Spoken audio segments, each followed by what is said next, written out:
What made Michael Brecker so good? Most sax players agree, Brecker was on another level. His sound, his technique, his creativity, it's still mind-blowing today.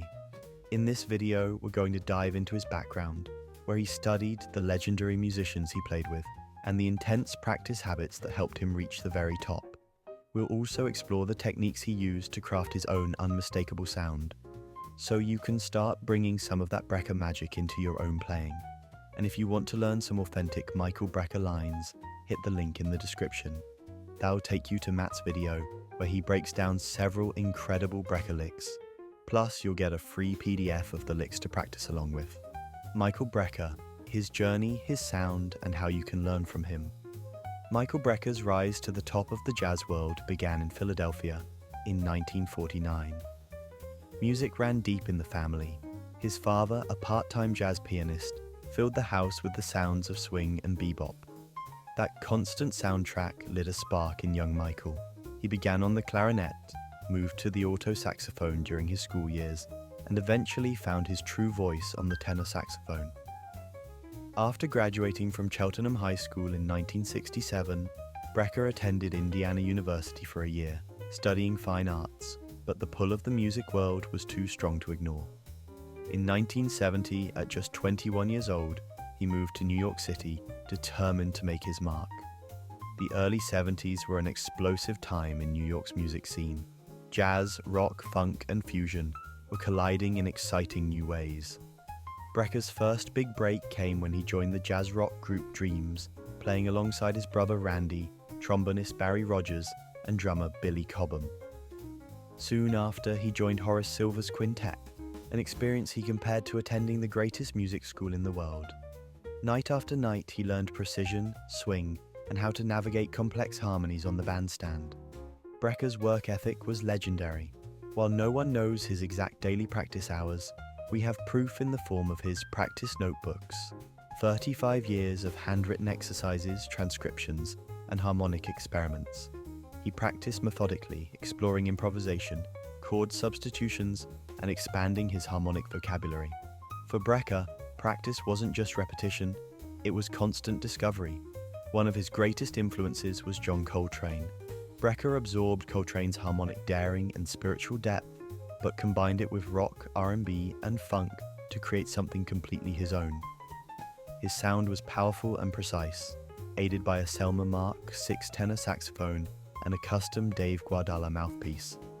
In the 80s, he pushed boundaries even further by mastering the EWI, the electronic wind instrument, which allowed him to create entirely new textures and colors. Harmonically, Brecker's solos were a masterclass.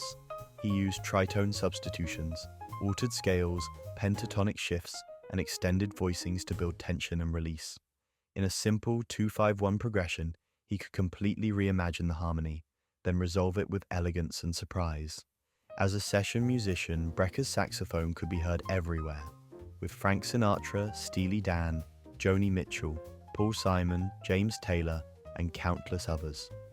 In 1975, he co-founded the Brecker Brothers, a band that fused jazz harmony with funk grooves and rock energy in what became known as heavy metal bebop. Their New York club, 7th Avenue South, became a hub for cutting-edge jazz. In 1987, Brecker released his self-titled debut solo album. It was named Jazz Album of the Year and topped the Billboard Jazz charts. In the years that followed, he won multiple Grammy Awards for albums like Don't Try This at Home and Tales from the Hudson. Right up to his final recordings, Brecker remained curious, creative, and committed to growth. So, how can you, as an aspiring saxophonist, work towards some of the qualities that made Michael Brecker great? It starts with tone. Brecker's sound was huge, clear, and consistent. Begin every practice session with long tones, starting softly and building to full volume while keeping the tone warm and focused. Work on overtones from low B flat, B, and C to match the tone across the horn. This will also strengthen your altissimo, which Brecker used with incredible control. Next, build harmonic fluency. Play all scales in all 12 keys, not just major and minor, but diminished, whole tone, melodic minor, altered, and pentatonics. Learn Coltrane changes and move them through every key. Practice 2-5-1 progressions with tritone substitutions, altered dominance, and side-slipping, where you play a half step above or below the harmony before resolving. Brecker loved pentatonic scales but used them in creative ways.